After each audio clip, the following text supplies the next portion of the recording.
Welcome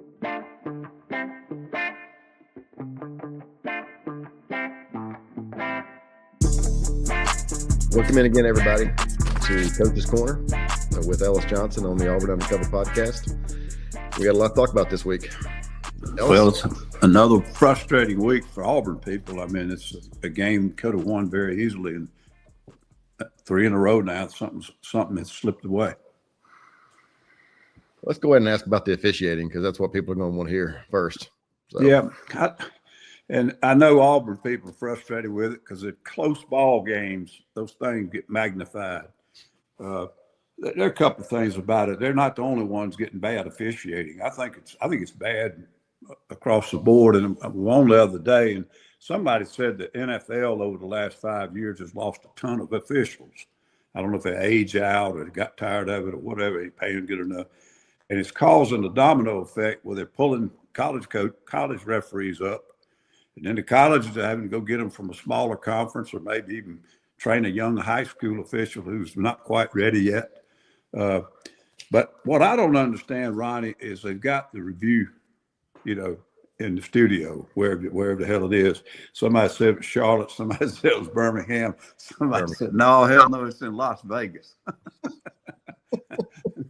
So that makes a little bit of sense, but it's not really in Las Vegas. He was joking about that. But the way they decide some things, you wonder if they're not trying to spread points or something. I will say this, to play down on the goal line, I'm not a big fan of extending the ball when you're in a scrum down there near the goal line or a big first down or something. And it looked like they were trying to duplicate the tush push that the Eagles made famous. And nothing wrong with the play call. But especially a quarterback, I don't know. Yeah, I just don't like extending the ball away from your body when you get down in that situation on a short yardage play or a goal line play. I just think you're risking too much when you put that ball out away from your body. And it also says when a player extends the ball, it sends a message that he thinks his ass has been stopped. He doesn't have any more momentum. And I think that can maybe influence a referee. But when I saw it run back, I mean, I couldn't have made a decision on it either, even in front of the thing, because you can't tell if he's losing control of it when he starts to move it away from his body. And then that guy's punched it, in real speed. If you slowed it down the way they do, you start saying that thing's across the line. And you say, well, wait a minute, look at the camera angle, yada, yada, yada.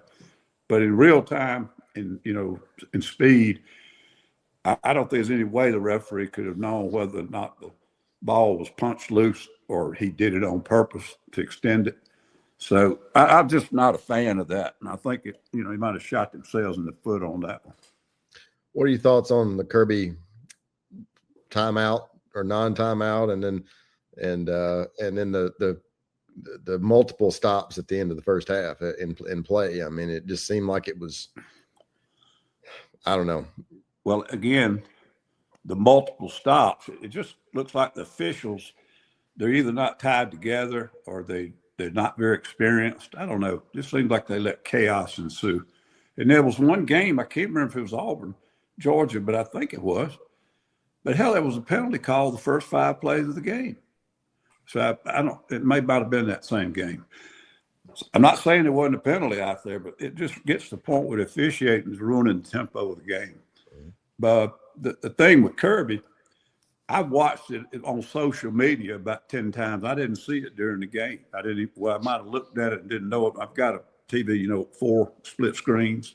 Right. And sometimes I can't even see the stuff. It's so small. I look to see if something big happens, and then I flip over to that game and enlarge it. So every time you do that, something big happens on the other game. You go back and you missed it. But having watched it on the replay, it does look like he's hollering, they're clapping. And what he was complaining about, on defense, you can't clap to shift. And I was a big shift coach on defense. We stemmed a lot. We used to call it stemming. We used to shift pre-snap a lot, probably 60 or 70% of the time. But we just used a move call, and nobody had any problem hearing it. But I saw people, start, the linebacker would lean in and holler and clap. And that is not legal. And the reason they cut it out is because a lot of the offenses went from the foot to the clap, because the center could hear it when it's noisy. It's amazing. Even in a stadium like Auburn's, and you're near the end zone or whatever, if a quarterback does a clap, the offensive line can hear it, clear as a bell. And so that's why everybody uses that. So a lot of people just gone to using it all the time instead of in certain games because they get used to it. And so it is illegal to do that. What they didn't show was whether Auburn was really clapping or not, because he's accusing them of it, and he said he's seen it on film. Well, that's probably true. But he said he was trying to get them to stop it. But when he's doing his hands like that, it was clear as a bell. He wasn't running to the official doing this. He was doing that. And maybe he was doing that to complain about the clapping. But all in all, it was kind of, I don't know. Well, they stopped the play. There was 1 second left on the play clock. So if you're giving him the timeout, do you not have to call a penalty for delay a game? Because he's calling timeout, they stop the clock, and you got 1 second left on the play clock. Then they go back and reset it, and Georgia doesn't get a penalty, and Georgia doesn't lose timeout. So yeah, I can't see how both of those can happen. You're right. I mean, either the official recognizes the timeout and you enforce it, or he screwed it up and you put the time back on the clock or something. I don't know. What are your thoughts on you mentioned the clapping. We do a show with Terry Bowden every Monday, and he said he had an interesting take on it. He said when things are that loud, he said what he would do is the center. He said a lot of times he'd have the center call a snap, and then the guard would put his hand on the center's leg, and then the tackle put his hand on the guard's leg. And so when the center moved, everybody moved. And so it didn't matter if you could hear or not. Yeah, I think that's okay. Maybe if you're pass blocking. I don't think you can really get a jump off the ball when you're waiting for another guy to move. That was just thinking about being in that position personally. I couldn't see that, but I've never played offensive line nor coached it, so I don't know. The clap works really good for most people to use it. The people who get in trouble are the ones who don't use it when they're at home and they don't have a noise problem. Then they got a tough game, or maybe they go play a little small team somewhere. They don't use it. Then all of a sudden they get ready to go into Nayland or Jordan Hare, and they need the silent count that everybody calls it. And then they try the clapping and they start having problems, with execution and penalties pre-snap. But I was a little bit frustrated when they put the rule in. I was still coaching. And it just seemed like to me it was one more rule where they're going to make the defense quit doing this and quit doing that and quit doing this. And I mean, pretty soon they just asking to line up over there like a bunch of bell dummies and let the offense have fun today. So I was a big pre-snap shift on defense. I thought it was important, and we got to where we could stem it and blitz off of it, and we could stem it and stem back to the original look. We could freeze plays and everything else. After you had a bunch of kids, you had for 2 or 3 years. But you should not be able to make a clapping noise on defense. I agree with that, because if you get in the shotgun on offense, you got to have a way to handle noise. And I don't think anybody wants to sit there and see 6 or 8 delay of games. No. Now, you might be sitting in Auburn Stadium and they're raising hell and y'all are trying to beat Alabama and you're glad as hell they jumped offside 6 times. But as a general rule, pre-snap penalties, to me, it just something, I don't know. It's just, I just don't like to see them, period. And if anything gives a team a chance to get off on the snap count correctly, I'm for it. Turning to this week's game, how big is it? Auburn, Missouri. Well, it's getting so big now because you got 3 losses. You got no chance of getting in the title game, no chance of getting it. You're almost getting to mathematically, you don't have a challenge getting a bowl game. So it's getting to be really important. And I know they've got down the line, that we always repeat this stuff, but down the line, I mean, they still got Vanderbilt and Alabama, I think they're clearly better than Arkansas and Kentucky and Mercer. That doesn't mean they're going to beat them. I mean, they could have a tough time over in Fayetteville, but I just think they're in good shape. Except they got to go to Fayetteville, Nashville, and then they got the big rival game with Alabama that's at home. But Alabama's playing better right now. So this getting to the point that it may be pretty more losses on that schedule, and so they got to get going. And the bad thing about it, Ronnie, like I said earlier, every one of these games was winnable, and they almost played better than the other team, except for like 8 plays, and then that's frustrating. The biggest problem they got right now is Arnold cannot throw the ball downfield. He either's not, that's not his forte, or they're not working on it enough, or there's a protection issue. I can't put my finger on it, but you look at it and they had one receiver have an explosive catch the other day. One. And maybe it was, I have to pull it up here. Hell, Georgia had 4. And Stockton didn't even have that good a day. But they had 4 explosive catches. They got good receivers too, but they're not as good as Auburn's receivers. Auburn's got to figure out a way to get the ball to Cam Coleman.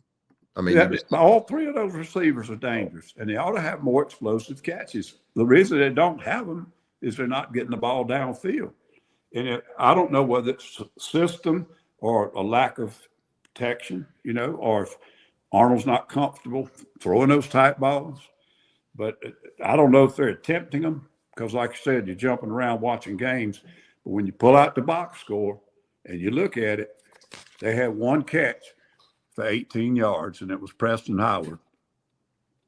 Who was the other kid you mentioned? Cam Coleman, number 8. I mean, Coleman had his longest was 12.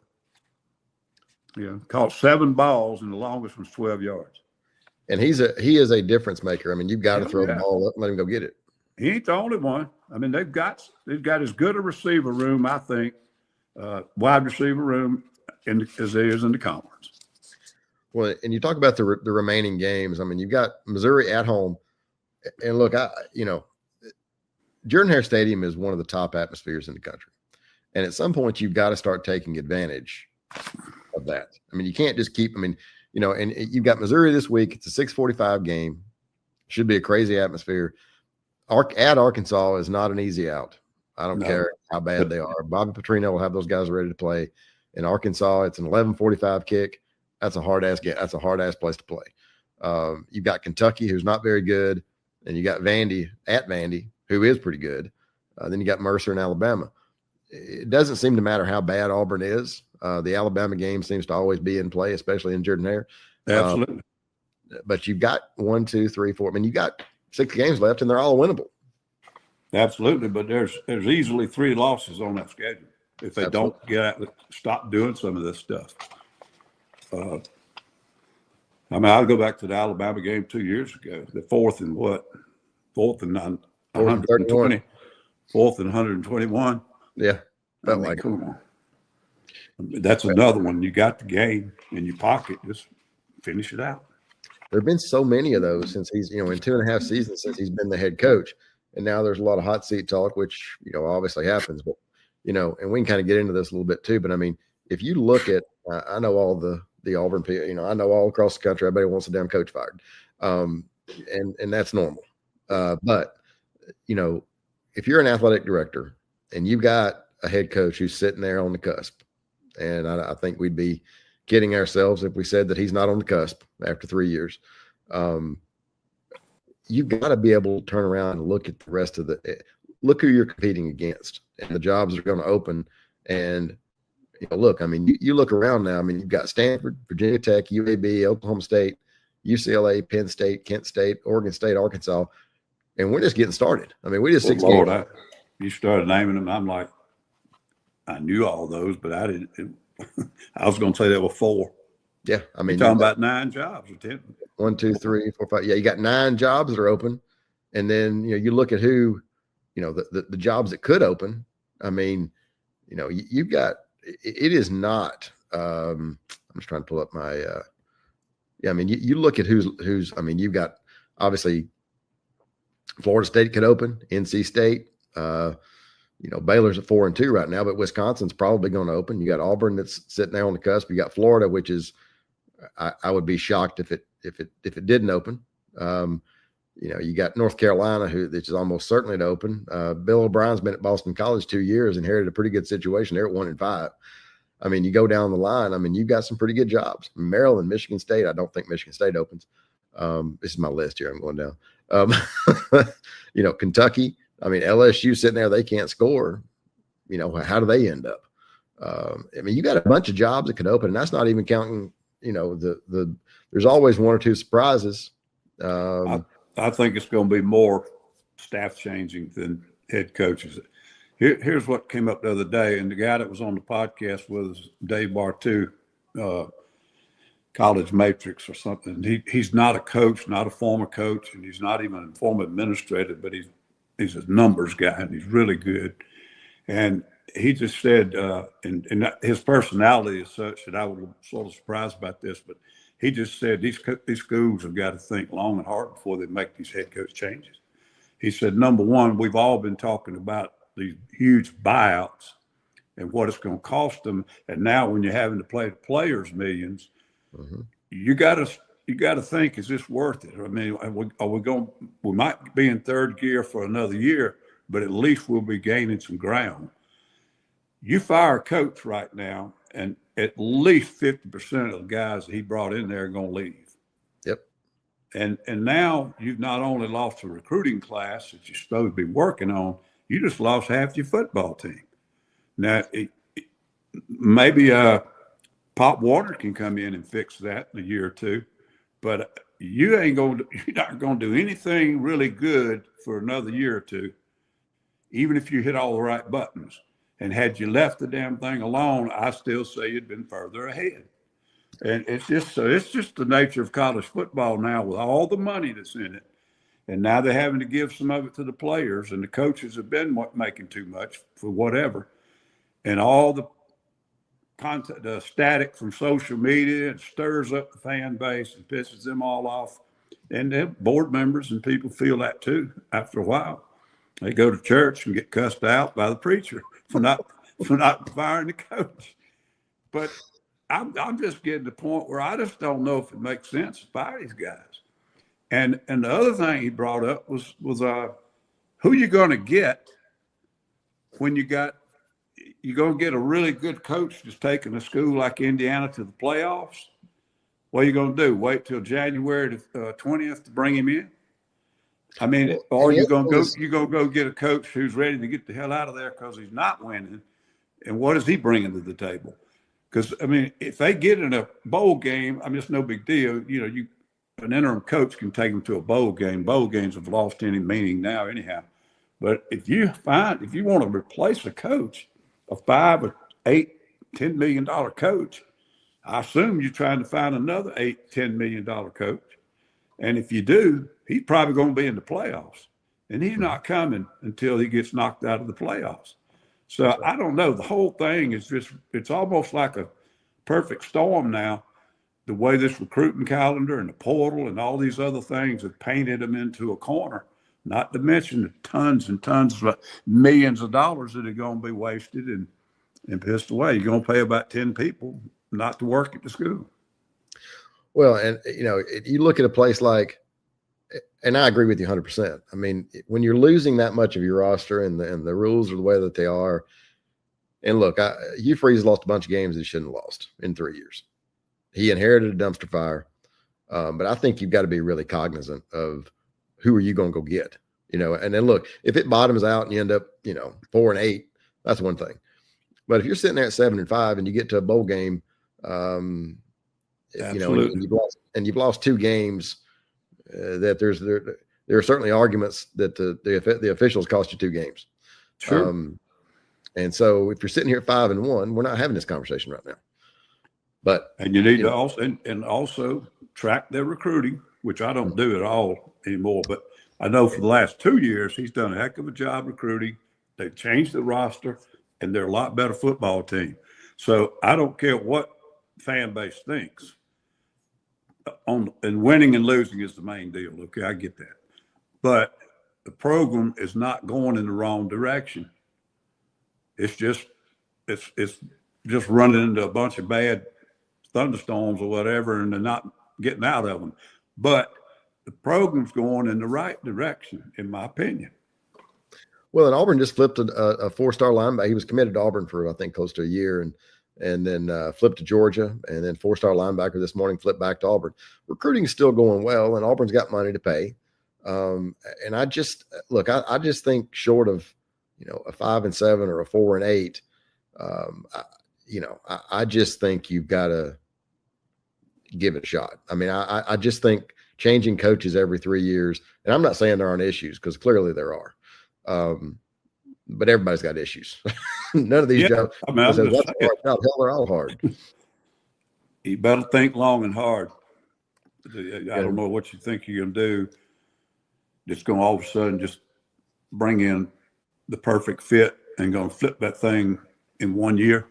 If you don't flip it in 1 year, my point is you're not going to get any better. You might get a hell of a lot worse. I'd assume all those great players you're talking about, half of them will decommit if he fired him. And then they'll have to re-recruit, and they'll get 1 or 2 of them back, and some of them they won't get back. So, yeah, it's a lot of factors involved in it. And I just think that I'm not saying all these other ones you named have that same identity as far as going in the right direction, but I think Auburn is. I mean, maybe they want to make some changes staff-wise and fix a couple of areas that you don't think are in good shape. I don't know how many years Arnold's got, but I don't mean to beat a dead horse, but they can't throw the football downfield. No. And that changes the way defenses are playing. And, some people have thrown the ball downfield against Georgia this year when they could protect. Alabama did it. And so they got to look at that and just see, are we doing the right things, or is he not doing it right? We mentioned the LSU earlier. I mean, look, there's a lot of, LSU sitting here at 5-1, but they've scored 17, 23, 20, scored 56 against Southeast Louisiana. Hell, I could probably score 56 against them.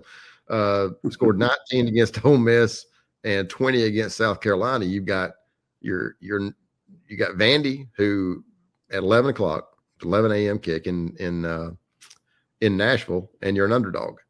Then you've got A&M in Baton Rouge, at Alabama, Arkansas, Western Kentucky, at Oklahoma. That's not easy either. You look around the conference, and this guy's got a big buyout, but that's not what they're paying for either. I mean, they finished 8-4. Gonna be a bunch of pissed off people down there too. Absolutely, but I say on that one too, and I don't know the guy. I mean, I get tired of some of the antics and all that stuff too, but they will make a mistake if they clean it out. Because, I mean, you look at his recruiting and portal work, and you'd have to say that he's making the team better and fixing the problems.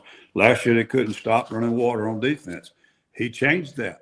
He got the right parts and got the right people, brought in some secondary guys in the portal, I think, and a couple of really good high school players, and they're playing great defense. That's why they're surviving, because, like you said, they're struggling on offense.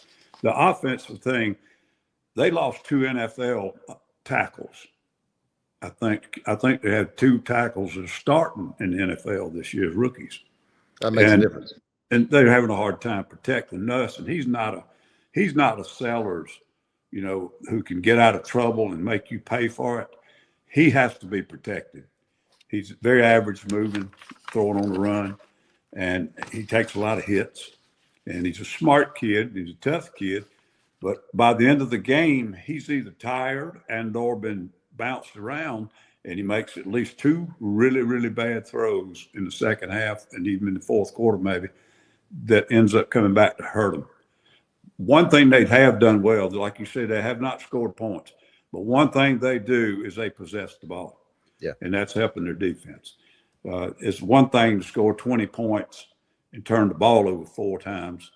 It's another thing to score 20 points, have 360 yards somehow, not turn the football over, but just miss field goals or can't pick up a 4th and 1 that you went for, or get stopped on the 8-yard line or something like that. So possession and extending drives is important too for the overall picture. We're talking about some of these hot seat jobs in Florida. Florida, I think, is in a little bit. I'm interested in your opinion, but I think Florida's in a little bit different situation than LSU and Auburn. I just think that it has.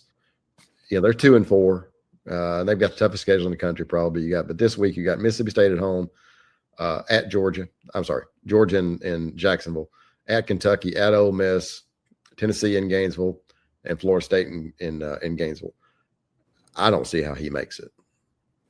I hope he does, but I don't know. I have to agree with your overall analysis on it. I will say this. We were talking about it yesterday, and I can't figure out why it hadn't gotten over the hump. I mean, you talk about the hard schedule. Well, it is probably a little harder than most of them, but everybody in the SEC's got a hard schedule. He's recruited well. I mean, he's done some really good things. I thought they were going to beat A&M. What shocked me in that game was how A&M took over that game between the tackles on offense. And I had said, and I'll say it again, I don't know that you can win a championship with Reed at quarterback. Not that he's a terrible player, but he doesn't really make anybody around him any better. But all they got to do is take care of the football the way they're playing. Florida's probably a little bit better at getting after the quarterback than they are stopping the physical run, but they're still pretty dang good up front at stopping the run. And A&M they just controlled them all night long. And it was mostly between the tackles. You didn't see a whole lot of jet sweeps and stuff. They just pounded the crap out of them up inside. Reed never had to be anything different. Never had to stand back there and try to complete a 3rd and 11. But I was just shocked. And Lagway didn't play bad. He hit some explosives and he took care of the ball. But I mean, they got whipped. And so 34-17, I believe was the final. Yeah. So I don't know. I mean, I thought it was a pretty good matchup for them, and it didn't turn out to be at all. But I agree with you. When you get to the point you don't win but 3, maybe 4 games, and you've been there, 6 years or 7? 5, 6, 7, somewhere. Let me see what he's got. That gets hard, and that, the patience part of it. And the AD, I think, has been awesome, really good at making sure he kept the damn dogs away and keep Billy focusing on trying to be a better coach. I don't know. I'm just a big fan of his. But the other thing that came up when we were talking about this, Ronnie, and I said something about it a year ago, and some other guys were like, what do you mean? If you look at Florida's history, they've had 2 extended periods of championship football. 2. And when I say extended, I mean more than 2 years of big winning. Spurrier and then Meyer. Okay. And I've worked for him. Steve's different. Okay. I don't care what anybody says. I mean, there ain't but one Steve Spurrier. He's excellent. He's a play caller and putting the plan together, and he knows personnel. And he helped me defensively whenever I wanted to ask for it, or he thought I needed it. And because he knew defense, and that's how he's so good at attacking defenses. And I mean, he's just different. Okay, you don't get but one of those about every 50 years. Urban did it on recruiting, and according to folks, he got a lot of concessions on who he could bring in. And I don't know if they're talking about academically or character or what they're talking about. Well, when we got there, Ron Zook likes to say, he's like, and there's some truth in this. I'm not saying it's, but I mean, he said, hell, I stalked that damn place twice. And then when I left, he said they didn't win before I got there, and they didn't win any after. And I got to be honest, I mean, he was a great recruiter on those Spurrier staffs, and a bunch of those kids. And then, we really felt like, and there were some issues there. I mean, Ron and the AD, they had a falling out. It wasn't great, and they're first time being a head coach, all those things. But if you look at the players that Urban inherited, I mean, if I remember correctly, on that first national championship team, we signed 21 out of 22 starters. Yeah. It happens a lot of times, but there's no doubt about that. But I think that was a different time as far as making a change. I mean, it didn't cost you millions and millions of dollars and 2 recruiting classes. Mm-hmm. I'm telling you, man, the way this calendar's fixed right now, and I don't think they thought of any of this stuff when they did it. They've cut out one of the portals now. Yep. You only got one portal. It happens in January, right? Mid-January. It's like the second, third week of the play. I think it's after the first playoff round. I believe so. I'd have to go check like that. But I mean, still, if all of a sudden you fire a coach before then, you might lose a playoff game or barely not get into playoffs. You look up in January, half the team's gone. Yeah. And you ain't got time to come in there and save them, So then you go, what are you going to see next? You're going to start hiring coaches in November and October? What are you going to do? I mean, where are you going to find him? You're going to hire a coordinator so he can leave his football team? You're going to go hire somebody that's going to the Orange Bowl? I don't think you're going to have him in there. It's just crazy right now. But I thought all this paying the players was going to slow it down, these firing coaches and also giving them these damn guaranteed contracts. That's the next thing. They're going to have to start pulling back on those, and you're going to lose a candidate if you tell him, hey, you got a 6-year contract. We ain't guaranteeing but 2 years when you get fired. No matter what year it is, we'll give you a 2-year rollover on payout. Huh? I got better than that where I'm at. I'm not coming down there. Then you got to go to candidate number 2, probably go to candidate number 3 or whatever. But they're going to have to make some hard decisions soon because the money is going to get hard to come by. Well, and we mentioned Napier a while ago. I mean, he's been this is his 4th year at Florida. He went 40. Let's see, I'm sorry. Went 7-7 first year at Louisiana. Then 11-3, 10-1, 12-1. So, good record there. And certainly deserving of another job. But since he's been at Florida and since 2022, 6-7, 5-7, 8-5, and now they're 2-4. You can't survive down there doing that. I don't think you can, but I think they're going to make a mistake if they get him. I really do. The other alternative, maybe catch a Gruden or Jimbo, or somebody that's not coaching right now. They can come immediately and try to save their portal guys and try to get going on a recruiting class. Because, there are a lot of schools that can afford the money. It sounds crazy. I saw something the other day, and James Franklin is going to make $27,000 a day not to work there. The interesting thing until 2036. But the interesting thing on that contract is, Jimbo's buyout was, I think this is the Franklin buyout is right at $50 million. Jimbo's buyout was over 70, I believe, or right at 70. Jimbo's was fully guaranteed with no offset. Franklin's, while it's guaranteed, there is offset. So he's required per that contract to go try to find a job. So even if he finds a job making, $4 or $5 million a year, Penn State's not paying all that buyout, which makes it easier to swallow. Because I'm guessing that Franklin's going to find a job. Look, say what you want to about it. Won 34 games over the previous 3 years. They'd be a lot. Look, I think Auburn and Florida would be happy to have that right now. He won't find a job like that. Not for a while. He'll probably end up in the league, probably NFL. He'll end up getting a job somewhere. I'm just, I guess it depends on, and he's been in the NFL. You're right. He could certainly land an assistant's job there. How do you see Kentucky playing out? He's been there a long time, 13 years, but he's sitting there at 4-8 last year, 2-3 this year, and they don't look very good. That's the thing that would concern me is it doesn't look like it's going in the right direction, personnel-wise. I don't know. He's tried a few different coordinators and things. The thing that they have one year when he was there, but most years they've not been really good on offense.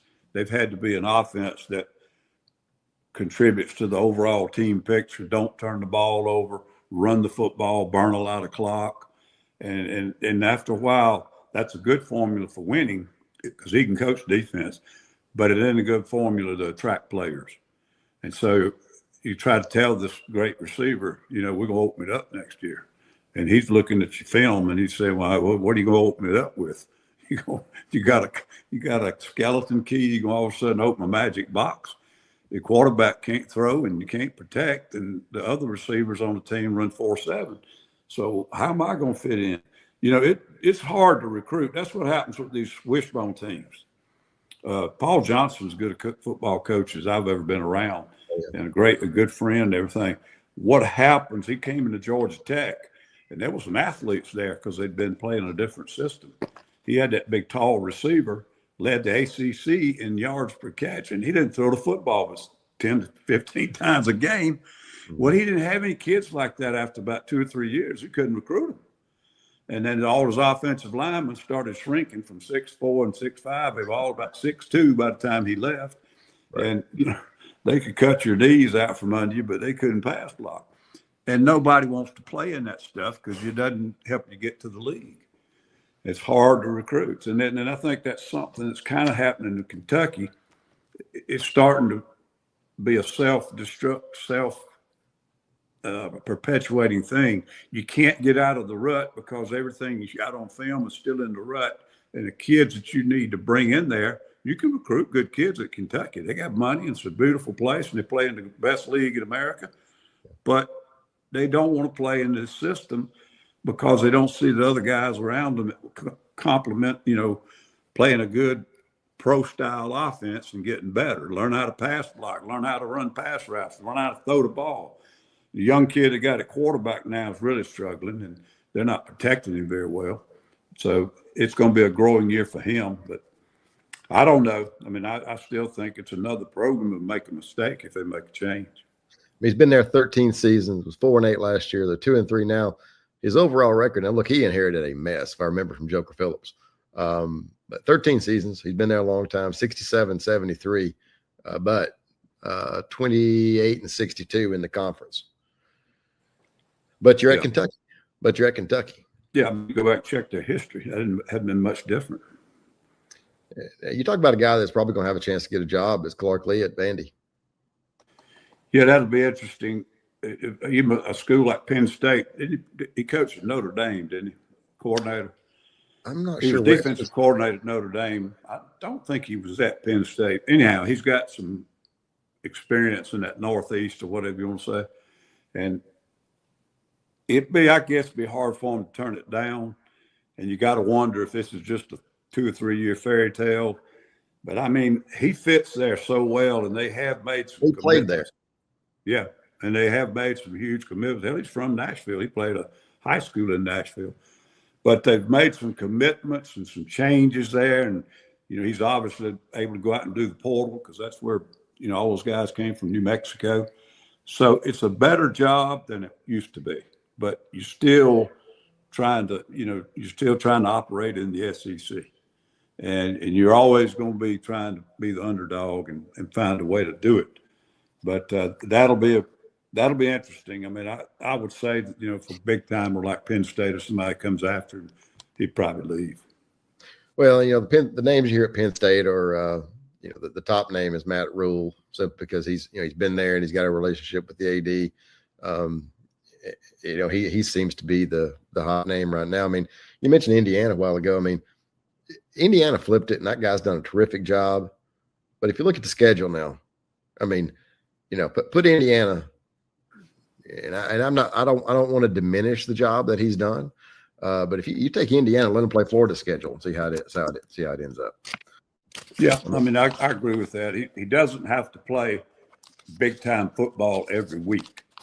Well, here's their schedule. But when you can come in there, he hasn't got a single 5-star. I think they said he's got 4 4-stars and some other 3 stars and 2 stars starting.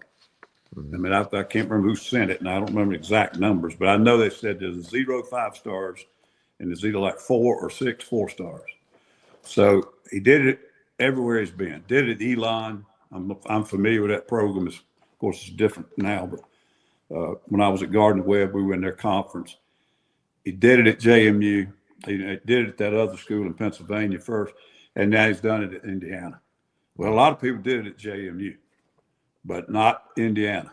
And I just think what he's done is unbelievable. And, I could see where another program would hire him in a heartbeat. He's done an unbelievable job, and like I said, I don't want to diminish that, but you look at these first 6 games. I mean, they beat Illinois, who was a top 10 team at the time. Beat them bad. Excuse my language. Beat them bad, and then they beat Oregon 30-20. But the rest of the schedule, I mean, out of conference schedule: Old Dominion, Kennesaw State, Indiana State, and they beat Iowa in between that. The rest of the schedule, they've got there's not one ranked team left. So they'll they could very well finish undefeated and play 2 ranked teams the entire season. They don't have a ranked team left on the schedule. They've got Michigan State, who is not very good. They played Ohio State this year. They got Michigan State, UCLA, Maryland, Penn State, Wisconsin, Purdue. Yeah, they caught it on a year with catching Penn State, and they don't play Michigan. Don't play Michigan. Catching it on a year where Penn State's really down, and a couple of those other schools are mediocre. It certainly helps them. And you can watch the game the other day when they're playing Oregon. You're just kind of waiting on it to blow up, because you could look at the kids, and it was like watching a good college football team play a small college football team. There was that much athletic difference. But those damn kids are well coached. They don't beat themselves. They play harder than their opponent, and they make plays, sometimes especially space plays out there on athletes that they shouldn't be able to make, but they get it done. That's the one thing that I think that, maybe Auburn people miss is that, when Dye was there, even when Terry was there, I mean, a lot of Auburn coaches, I mean, Tuberville, there was an edge. Dye had you say what you want to about Dye, but they were tough ass football teams, and they went out and felt like they were going to win every game. They didn't, but they felt like they were going to. Terry, with kind of the brash Bowden stuff, and a little bit arrogant and a little bit cocky, coming in there, and and the team fed off of it. Tuberville, I mean, same thing. So, I don't see that with Freeze. I just don't see that. And I'm not saying that he can't get there. And maybe they don't. I don't see a Trickett on staff. or you know what I'm saying? Like, there's a difference, and there's a tendency now with a lot of head coaches, and I don't know whether it's because of their style of offense they're running, or if it's maybe the depth chart's not as deep, and they don't want to get people hurt or even beat up. You don't want somebody limping on game day from Tuesday practice, but they don't practice the way they used to, and overall now. And I mean, it's not as much good on good. There's not as much one-on-one, and they're not having a good physical practice somewhere in the middle of the week. And I'm saying I mean, in general, that's been my observation. And it does affect the complexion of your football team. I'll use an example. One reason Georgia wins close ball games quite often is they're mentally tough. Yes. And they practice that way. Mm-hmm. Well, they do. Now, I remember you talking about at different places where you've been that, the way you practice, and I agree with you 100%. The way you practice matters how you play. I mean, when you play in a soft ass offense, and it rots your defense. And that's your quote. It does. And the thing over the years, I realized we were always a hell of a lot better tackling team coming out of spring ball than we were often in the middle of the season in the fall. And it's because you didn't do it against good people very much. And your only tackling practice you got against real good people was on Saturday. And that ain't a good time to be practicing tackling. You need to be good at it when you get there. But and then that's mostly, it's just kind of one of the natures of the game. You can't go out there and beat people up all week and then still be ready to play on Saturday. So it's a fine line, and the head coach has got to make the decision. How much of that do we need to do and how much we don't. The other little saying I'll say, you can't play football on Saturday if you don't practice football. And so you can't stay soft all week. Maybe it's Tuesday for 10 minutes. Maybe it's Wednesday for 15 minutes. I don't know what. Pick your poison, but you got to go out there and do that. I think if you want the football team to have that complexion and that attitude, they gotta have it on Tuesdays if they're gonna have it on Saturdays. I think we need to bring back Oklahoma drill. Yeah, I mean, I remember when Will came to South Carolina, and I was just doing the analyst stuff, but they opened every practice pads they had 4 stations and across the field, and they just went bam, bam, bam, bam, bam, and every kid got a shot, at least one shot, and he would be going against a good football player when he did it. And you know, I didn't necessarily make you a better football team, didn't make you throw the football better, didn't make you better at a lot of things, but it was a good attitude and physicality and so forth. It starts to build an identity in your football team, puts the right culture in how you're going to approach practice and how you're going to approach game time. Well, Will's always, I'll tell you what you want to about Will. And I think, look, I mean, DJ Durkin has done a terrific job at Auburn. He's a Muschamp guy. But one thing to say about Will is tough-ass football coach. I mean, he believes in toughness. Absolutely. And it's not always true, but most of the time, the physical toughness and the mental toughness go hand in hand. You can't be mentally tough. To me, I mean, some kids are born with it, but your overall football team can't reflect mental toughness and poise unless they've got some physical toughness. Let's get to some picks this week. What's that? Let's get to some picks this week. Oh, yeah. We got some big games this week in the conference. Well, I did so good last week. Just everybody just go ahead and pick who I pick. You probably have to refinance your house to pay off your debt. I started out the season on our, we as a staff, we picked the games on Auburn Undercover, and I started out, I was in first place for about the first 3 or 4 weeks, and now I'm not dead ass last, but I'm just a notch above it. I picked a lot of them right last week, but there are 2 games that I missed, and I still think they might have set it up just to screw me. But I thought Oklahoma could beat Texas with Mateer. You could tell he hadn't practiced. Yeah. I mean, he made bad decisions and he didn't throw accurately. And I'd seen him play a little bit earlier in the season, and Texas had a little bit to do with that. And Manning played good. He did. Coming into last weekend, the number 1 quarterback in the SEC at being responsible for points scored was Arch Manning. And everybody was telling him he was playing like a dog. And he wasn't playing great football, and he was doing some things that somebody said he's too talented to be doing that, et cetera. But the guy was number 1 in the SEC and being responsible for points scored, either throwing it or running it or whatever. And so you would think he was terrible, but he wasn't. And he was really good against Oklahoma. But anyhow, yeah, there's a few good ones. There's more games this week there that somebody that's got a shot to be in the playoffs or the title game is playing a team that's not very good record-wise, but they could get beat, and they better be ready to play. And I think the very first one mentions Auburn. I mean, Missouri, that was a hell of a game against Alabama, and they're still in the picture. Yeah. But they come into Auburn, they better be ready to play, because I think Auburn's every bit as good as they are, and if they can quit killing themselves, they got a great shot to win that ball game. And then the other one, I look up there, LSU going to Vanderbilt. I think you said they're underdogs by the bookies. I believe they are Vandy by 2.5. Yeah, I wouldn't spread it that way, but I think that's a dangerous game for LSU. And then the last one would be A&M going into Arkansas. Mm-hmm. But I don't think Arkansas's defense is good enough to stop A&M. So that one's probably not as dangerous, but it is one. You better not go in there sleepwalking. Now the other ones, of course, is Ole Miss, Georgia, and Tennessee, Alabama, mm-hmm. 2 big rivals. How do you see? We got. Let's start with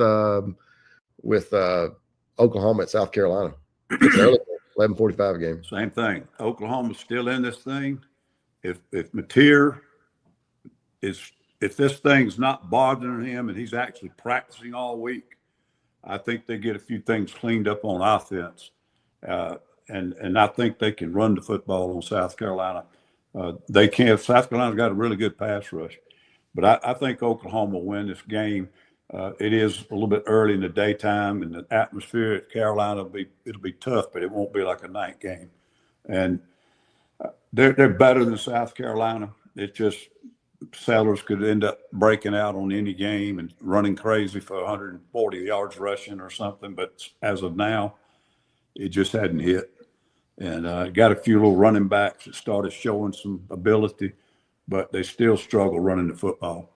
One kid had a 70-yard run, and it made their stats look good, but they still don't run the football effectively and consistently. So I think Oklahoma will beat South Carolina.